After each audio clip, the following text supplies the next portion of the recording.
tous et bienvenue sur le nouveau Pitch Day des rencontres digitales IRL sur le thème de la maison et de l'habitat et plus particulièrement de l'aménagement intérieur. Je suis Elsa et nous sommes ravis d'accueillir aujourd'hui Fabien Pommier, directeur d'enseigne chez Intérieur Privé.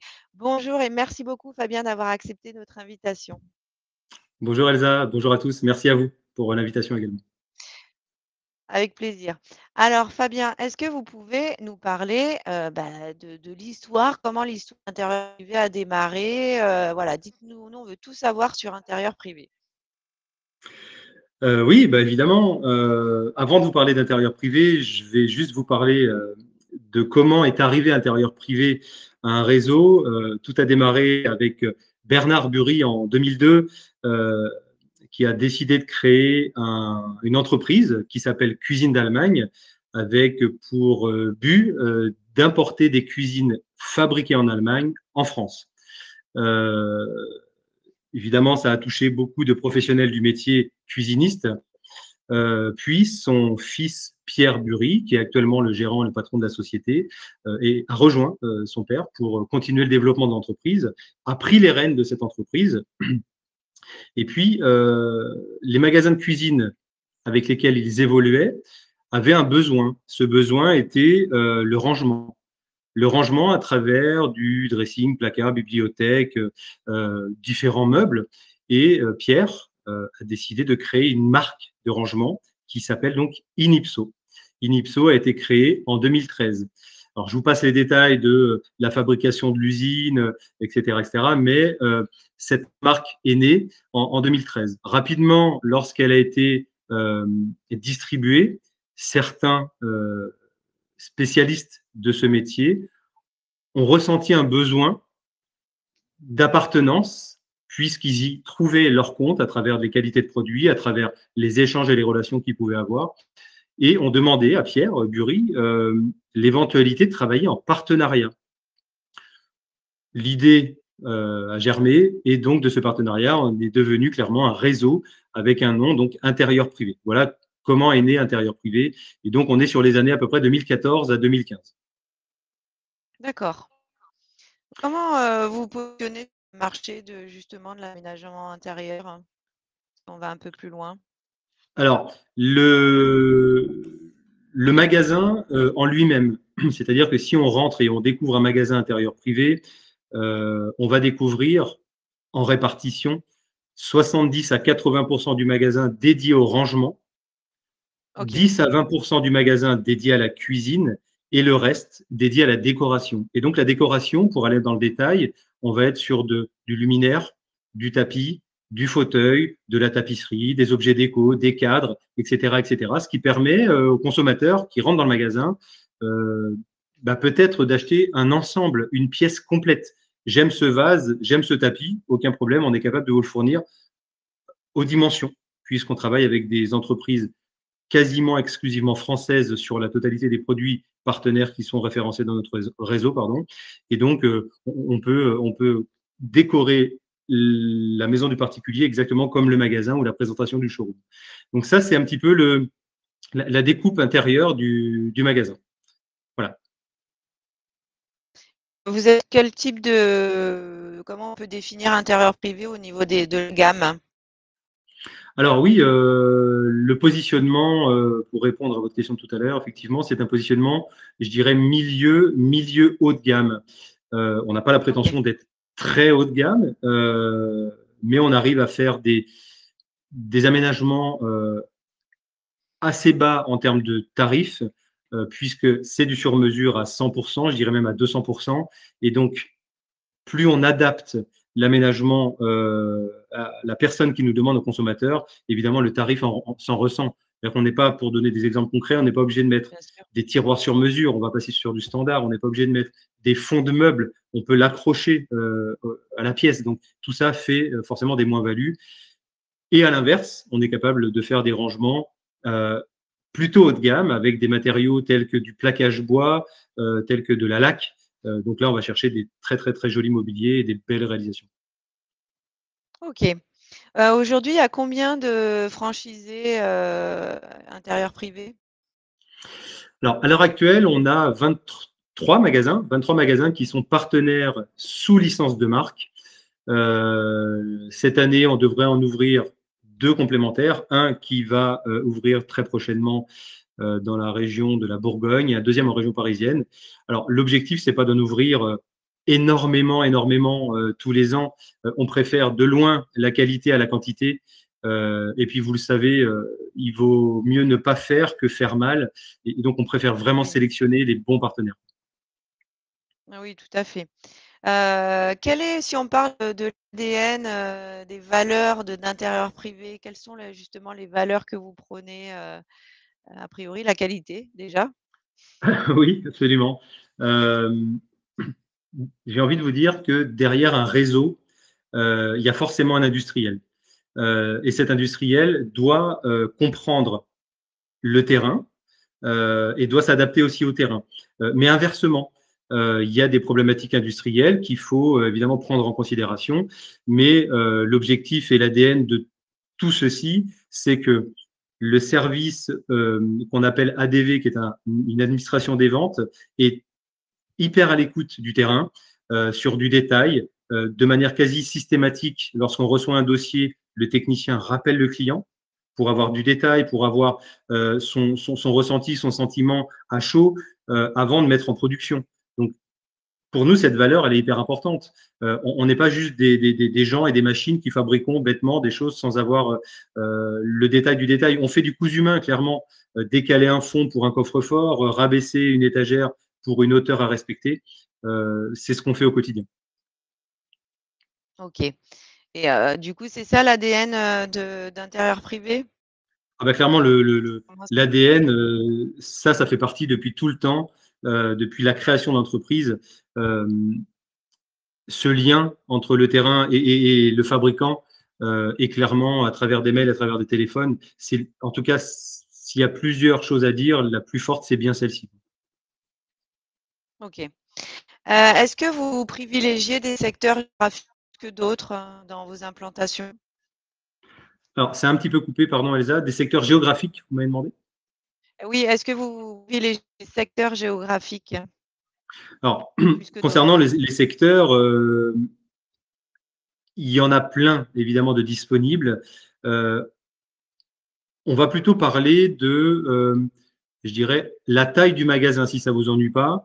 La taille d'un magasin est hyper importante puisqu'on n'est pas spécialement non plus fan des gros paquebots de 500 mètres carrés, mais plutôt des magasins un petit peu cocon, des entrées de ville, des pénétrantes de ville.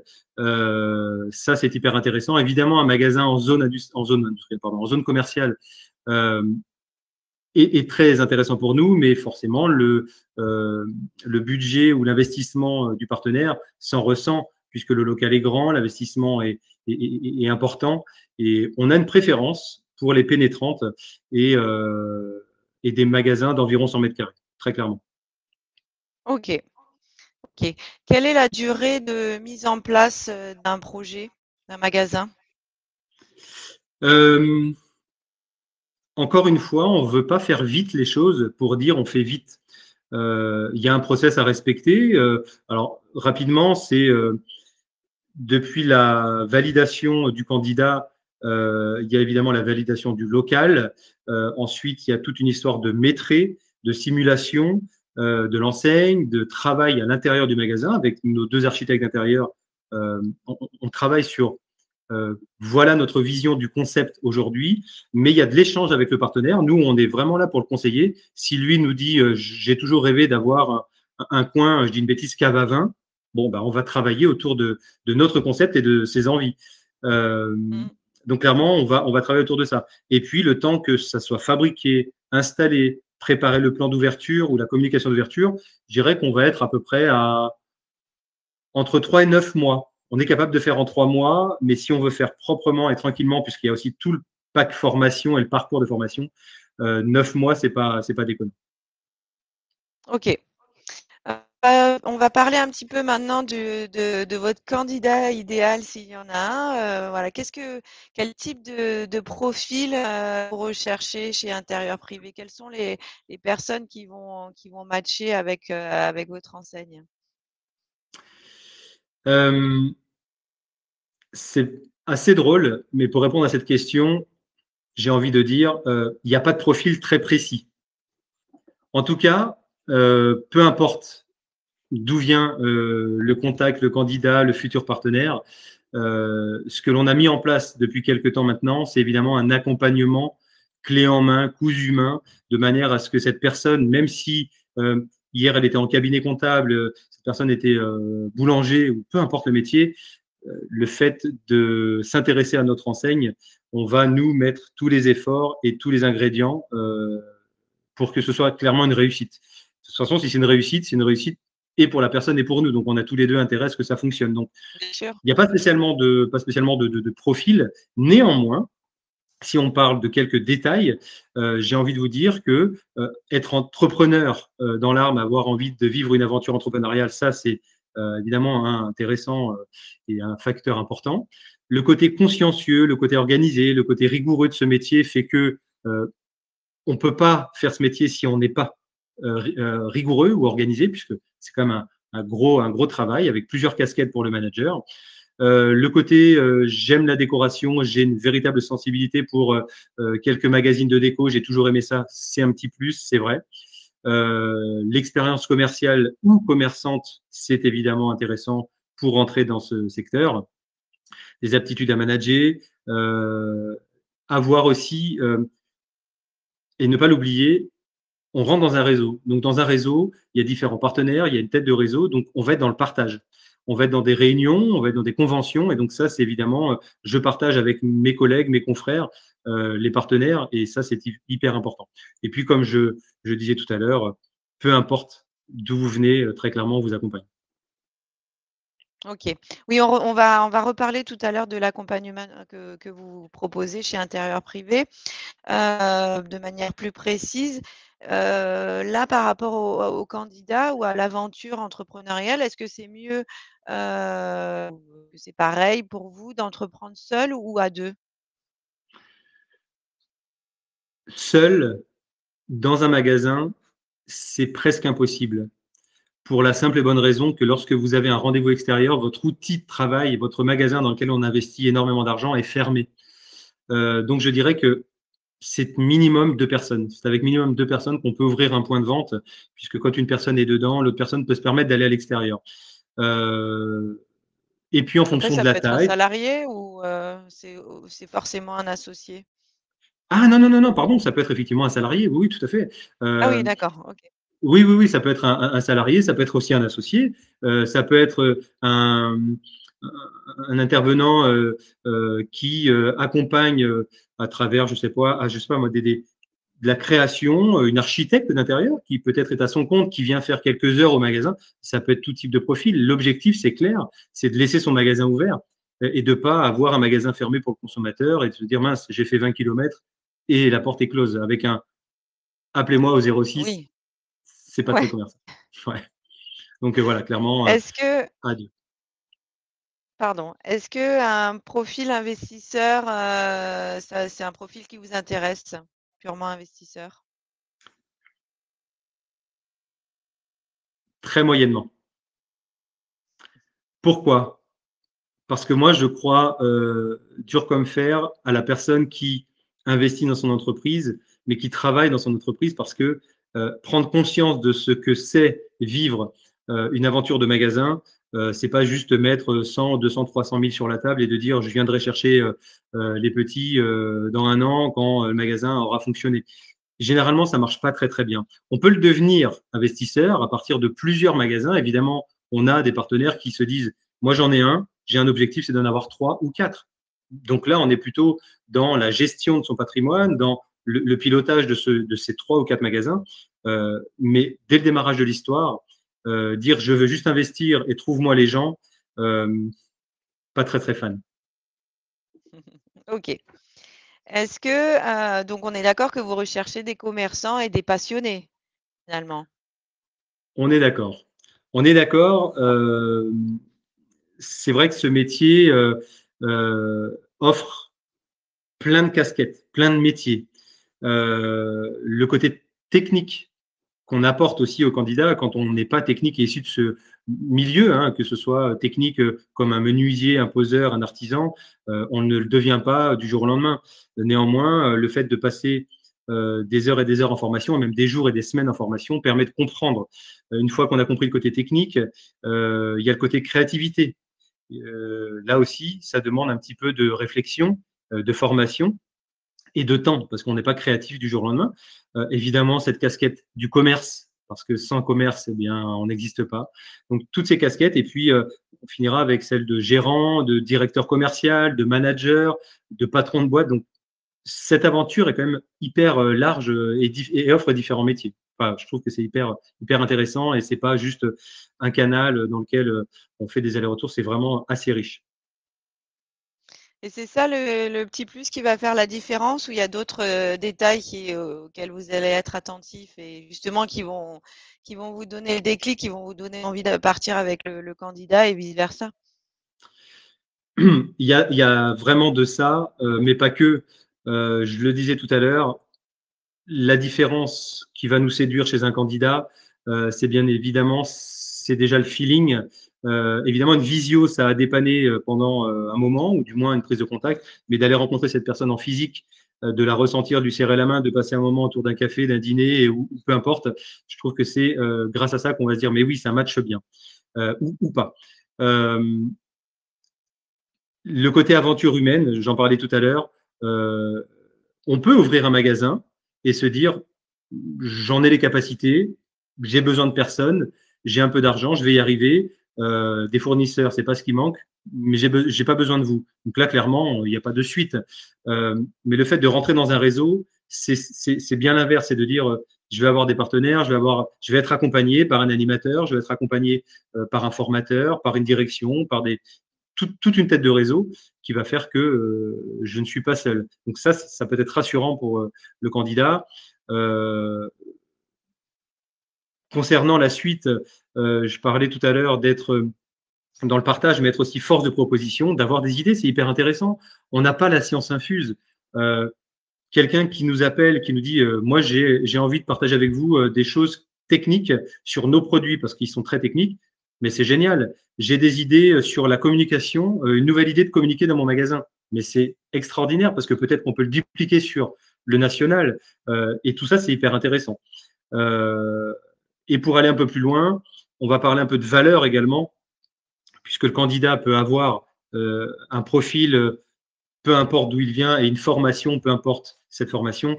Mais les valeurs qu'on apprécie particulièrement, c'est bien le travail. Donc le travail, quand je dis le travail, c'est une quantité de travail. Ce sont des travailleurs acharnés, ce sont des gens qui mouillent le maillot, comme on dit dans certains sports. Mmh. Le respect des uns et des autres, et peu importe le niveau, peu importe à qui on s'adresse, ça peut être un technicien au bureau d'études qui fait le travail pour vous, ça peut être un poseur, ça peut être l'apprenti. Donc le respect, c'est hyper important. Quelqu'un qui ne respecte pas, ça ne matchera pas. Et le côté humilité, travail, respect, humilité, c'est vraiment important, très très très important. OK. Voilà. Hem, Parfait. Est-ce que, il faut forcément, être issu du secteur de l'aménagement intérieur pour démarrer l'aventure avec, intérieur privé? Être issu, non. Pas du tout, pas du tout, pas du tout. C'est pour ça que je mets en gros clairement non.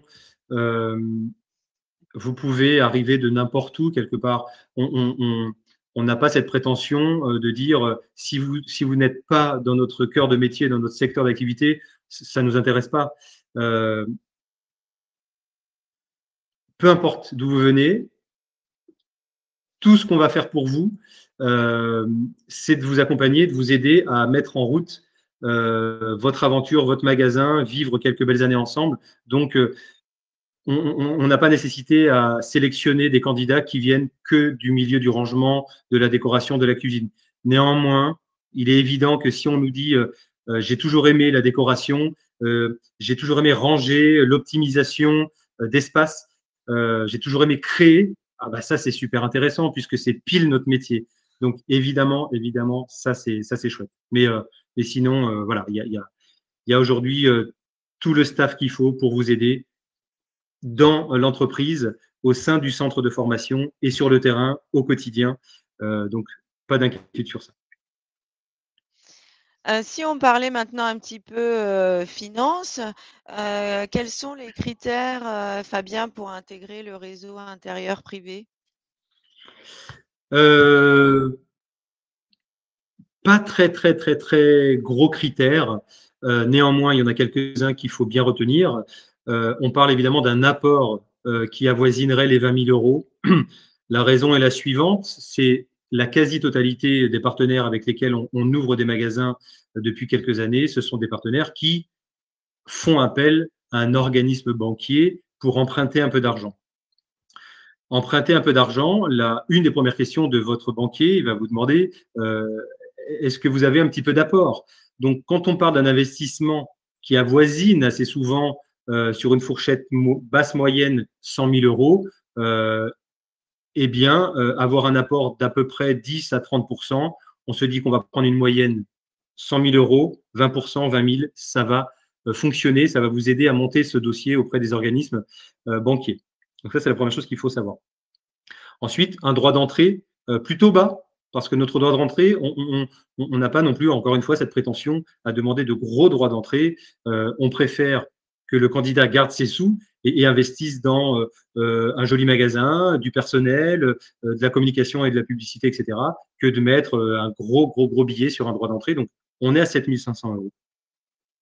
Ensuite, OK. on a parlé à plusieurs reprises de la formation. Voilà combien ça coûte. Je vous avoue que j'ai bougé à plusieurs fois les lignes de la formation. J'ai moi-même été formateur pendant de nombreuses années et c'est un facteur qu'on ne prend pas souvent en considération, c'est j'ouvre un magasin, j'embauche quelqu'un, une ou deux personnes avec moi, des conceptrices, des concepteurs, dans mon aventure. Je paye une formation. Au bout de 3 mois, au bout de 6 mois, ce concepteur, cette conceptrice décide de quitter le magasin parce qu'elle se rend compte que ce métier est beaucoup trop difficile. Et finalement, c'est pas ce que cette personne souhaitait. Donc la personne s'en va, quitte le magasin. Qu'est-ce qui se passe? Le patron se retrouve seul. Donc, on a décidé de dire, mettons en place un parcours de formation qu'on appelle parcours de formation initiale, 6 050 euros pour l'équipe complète de 3 personnes, valable pendant 1 an. OK, Dès le très début, clair. ça coûte 6 050, mais c'est pas grave si une autre personne et encore une autre revient dans 3 mois, dans 6 mois, dans 9 mois. C'est compris dans le pack de démarrage quelque part. Il n'y a pas le stress du patron, le côté anxiogène de dire, mais il faut encore que je remette 5, 10, 12 sur la table pour former quelqu'un. Pas de stress pour ça. On gère en équipe.